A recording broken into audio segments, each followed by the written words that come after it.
Hello and welcome to Science Unscripted. It's Conor here. And Gabe. And I'm back after... You were sick. After being gone last week, yeah. Had COVID for the... I don't know how many... I don't know what number that was anymore. Fourth, fifth? Fourth, probably, yeah. Usually, almost always, or at least 3 of them. 3 times that I've been infected.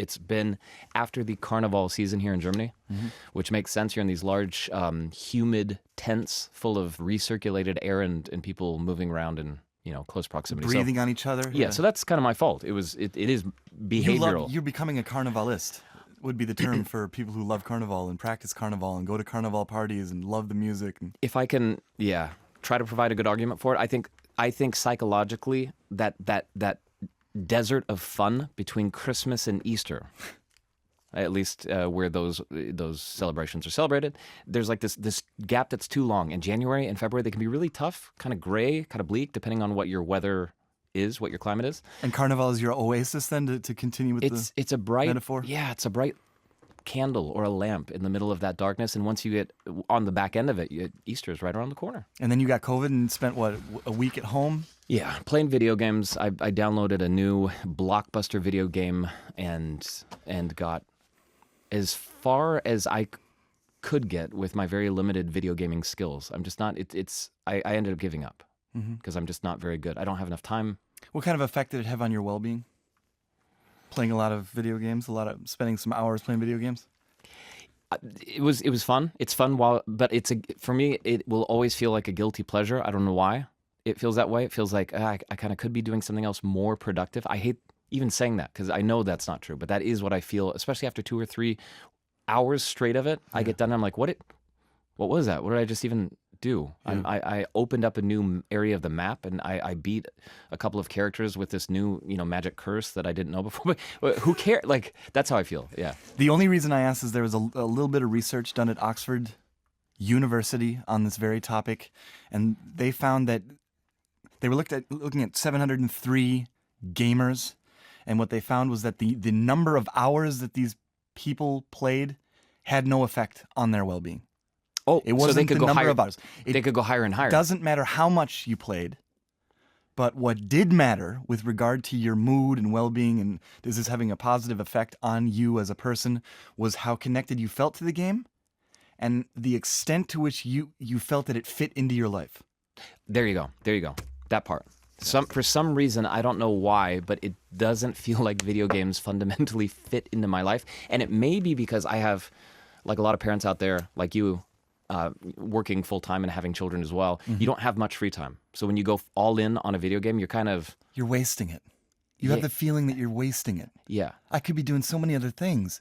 I get such little time to actually do things, and I'm spending it playing this. Right. Whereas if you had lots of free time, and that was part of your free time, part of my free time, I think I would feel differently about it. And if you feel connected to the game and it fits in your life, that has a positive impact on your well-being, regardless of how much time you spend playing it. That's what the research out of Oxford says. So for people out there who like playing games, like gaming, and it fits into your life, go at it. Go hog wild. It is good for you. It has a positive impact on their mental health, right? Yeah, it has to be mental, because I would have to say that in terms of your physical health, I can't imagine that video gaming is good for that. That's a good caveat, yeah. Yeah, unless you're, I don't know, walking on a treadmill while playing the video game. Anyway, yeah, well, I guess what that suggests is I need to change my psychology in order to be able to enjoy the experience more and choose some easier games. Get connected with your game. Find a better game. Too many buttons on these controllers these days. Okay, we're gonna move from that bit of science to what I'm just gonna go out and say what I think is true, that this is the most important science story of the week. And whoa. That's why I'm gonna talk about it. It begins at the very least with a man from France stepping into an airplane and arriving in Houston in the U.S. state of Texas on March 9th.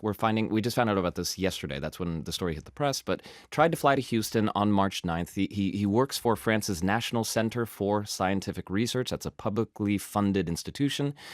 It appears, this is speculation, but the dates line up. He was trying to go to the Lunar and Planetary Science Conference, which was just north of Houston, from March 10 to 14th, and he got to the airport and was randomly selected to have his devices searched at the airport. They were searched, and then the airport authorities said, you are not allowed to enter the United States. Your right to visit the United States has been denied, and he was told to fly back to Europe. On what grounds? Sorry to interrupt.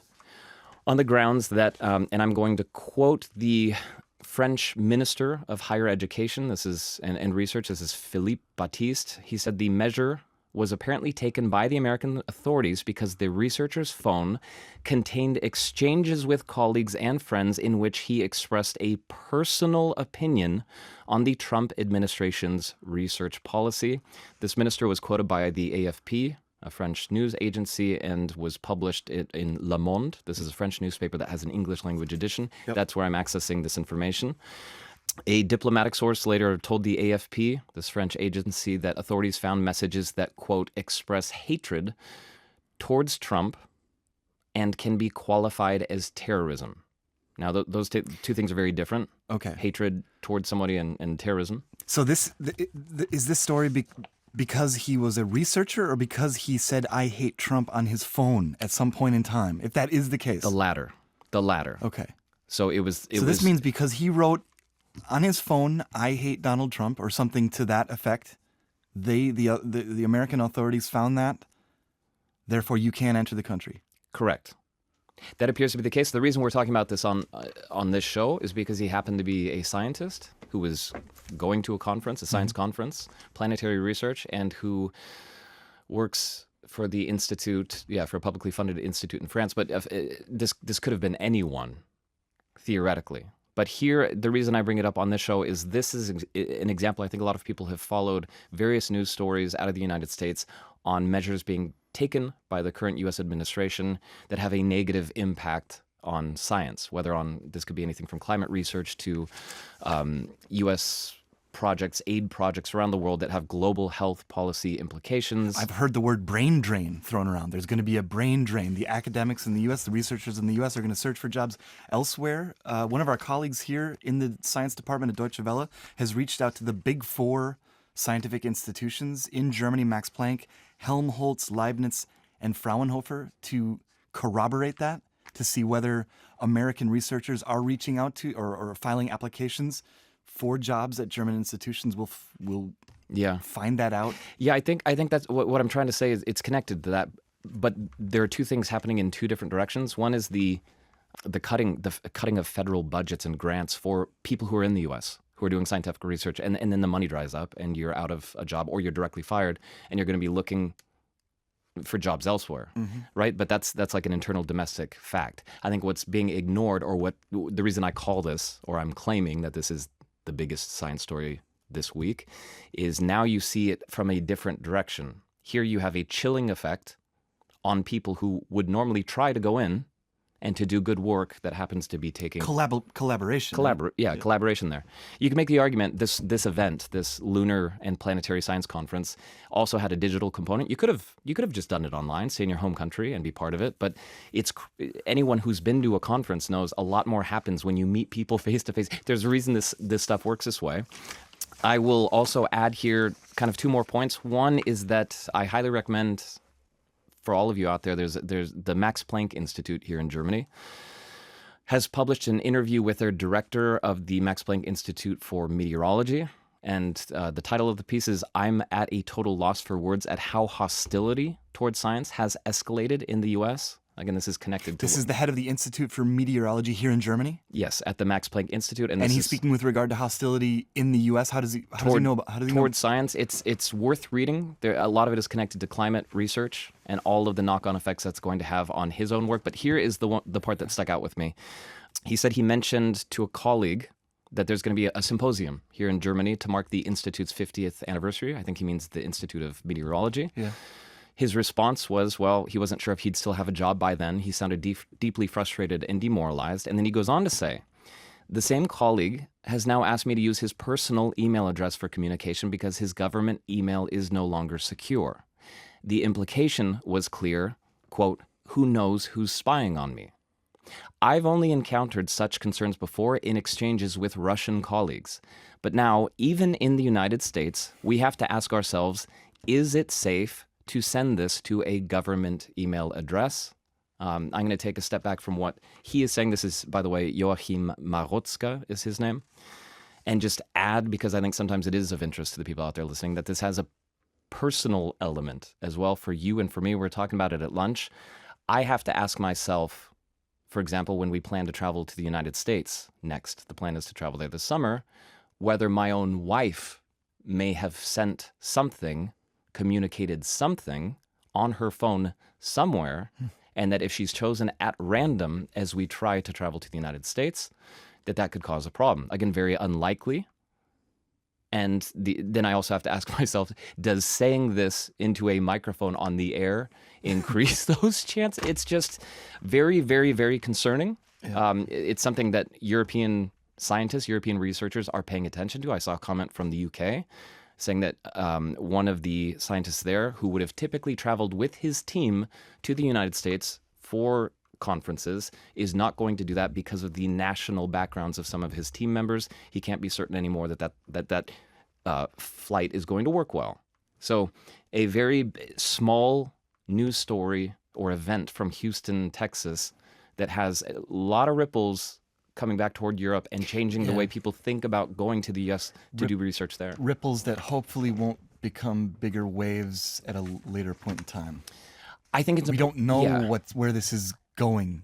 It's foreboding. Right. Absolutely ominous, no question about it. But what it's going to lead to, we don't.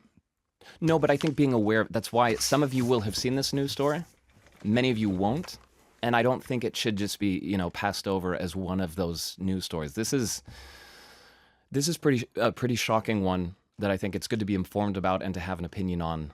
And I will end by saying, again, we don't know what was on the phone or the laptop. If there's a clear threat of violence toward anyone, politician or otherwise, in the country you're traveling to, of course, a border authority could say, look, it looks like... Right, of course. But if it's just an opinion on what this researcher feels about a head of state, then come on. Yeah, absolutely. Another thing before we go worth knowing is that if you have ever been in a relationship that ended... a romantic relationship, if you've ever broken up with anyone. Oh, yeah. It will, according to this study, take 8 years for that bond of attachment to disappear. 8 years? Yeah, they were looking at 328 people. This is the University of Illinois, Urbana-Champaign.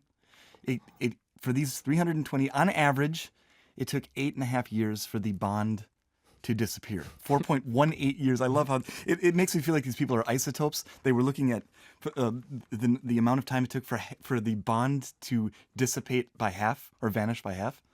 I mean, we're not radioactive elements with half-lives. Maybe we are. But 4.18 years for the bond of attachment to be halved. I would have to ask, as someone who...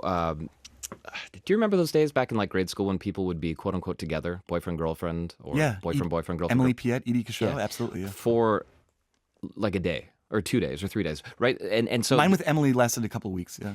So this would have to be the 8 years would have to be based. This would have to be a committed, serious relationship with deep romantic. On average, again, 328 people. The average amount of time that the relationship lasted was 5 years. So we're talking pretty serious. Serious, yeah. That would line up with my college. Yeah. Relationship, my biggest college relationship. Well, according to this research, it took 8 years for you to get over that. Her, yeah. 8 years? Yeah, that's about right. Okay, one takeaway here from it, the way to get over a relationship, or the factors that lead to how long it takes for you to get over, it has nothing to do with having a relationship afterwards, or your gender, or whether you had kids with the ex. The most important thing by far is, do you have contact with that ex still?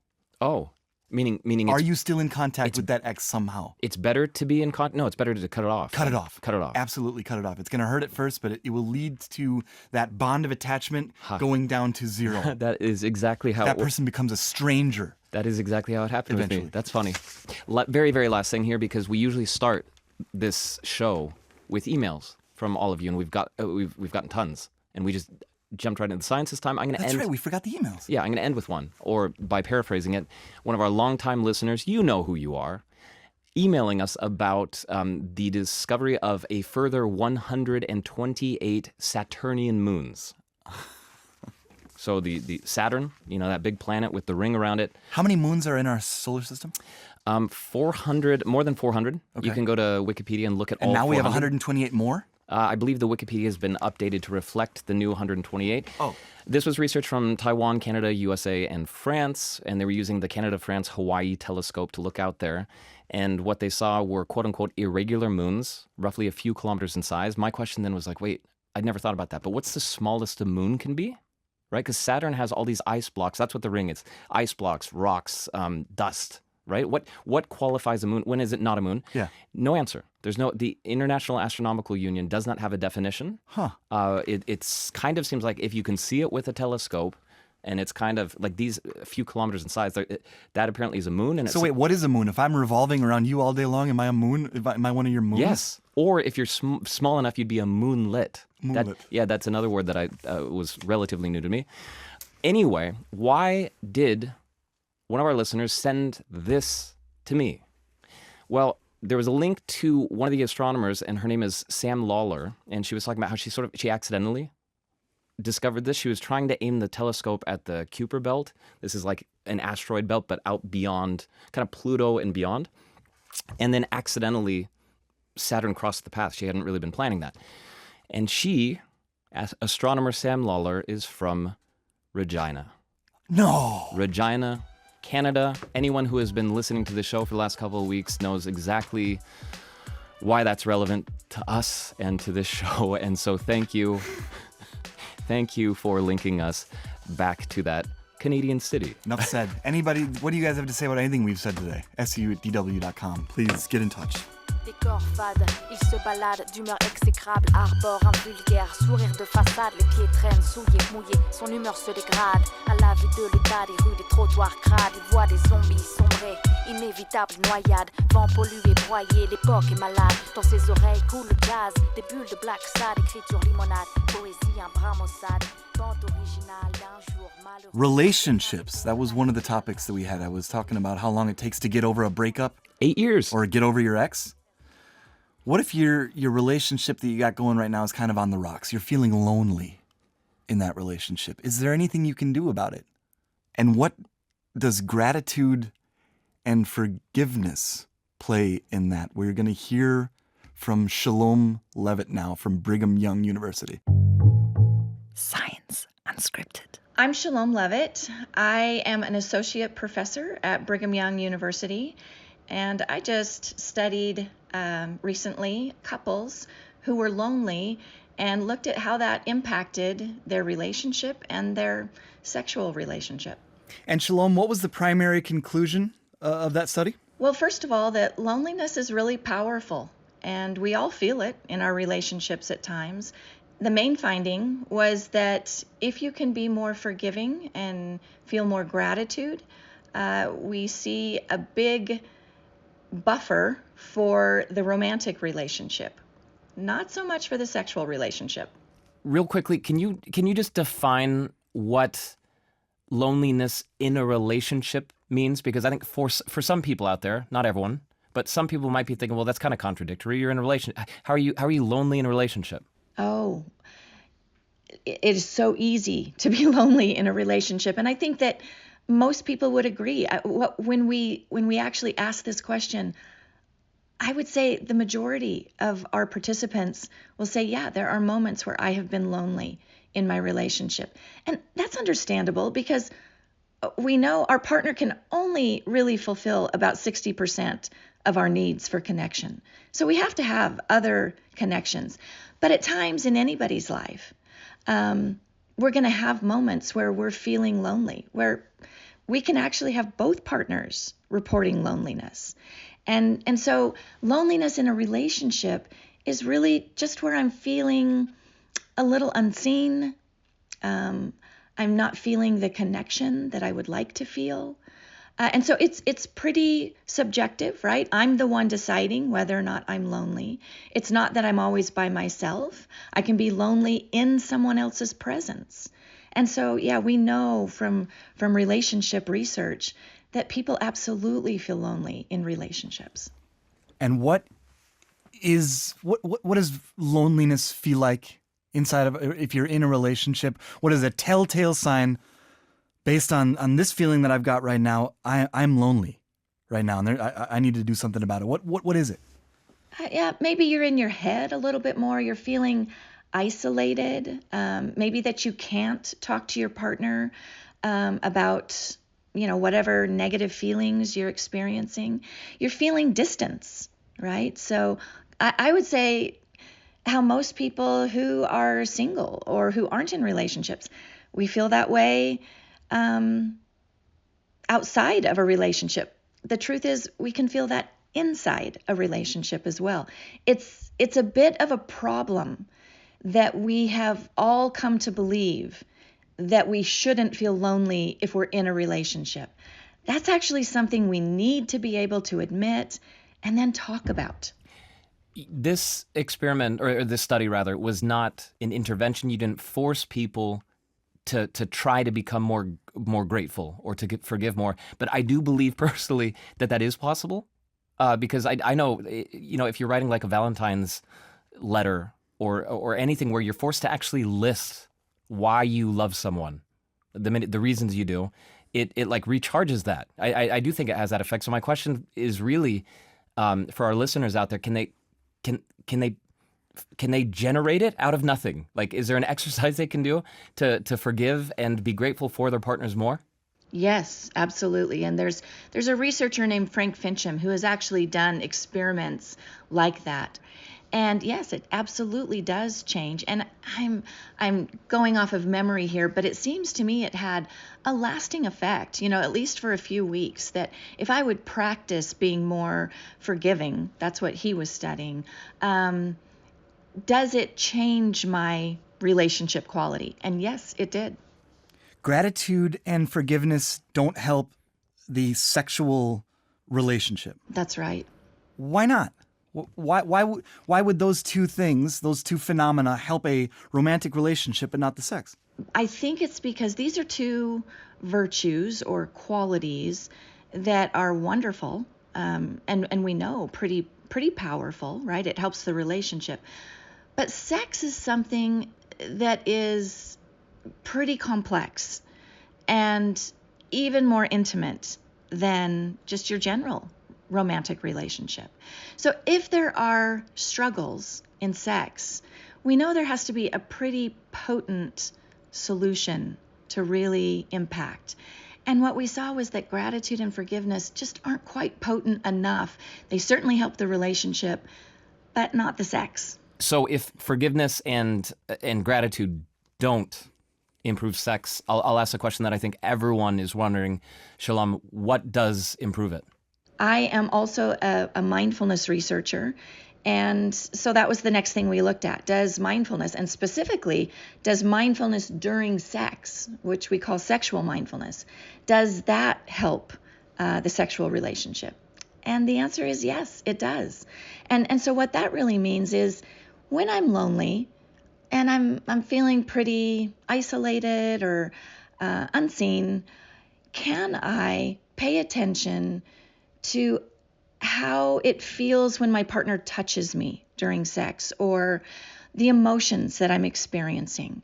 Can I kind of settle into my body and be a little more aware of what's happening in the moment? And what we found is, even for people who are lonely, that seems to help their sexual relationship.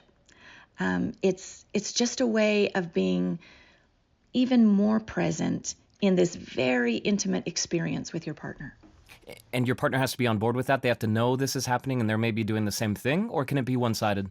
It can be one-sided, and that's the beauty of it. We don't have to have partner buy-in for this, but we know that it does help when our partner is also trying to be mindful during sex. It's, again, there are actor effects, so it impacts me, but there are also partner effects, which means my behavior impacts my partner. I'm just going to have to ask you one last time here for people listening to this who don't know how or don't know what sexual mindfulness is. What should they be doing if they're having a tough time in the bedroom or they're having problems with this? How can you practice this in the best way possible? I actually teach a whole intervention on how to be more sexually mindful.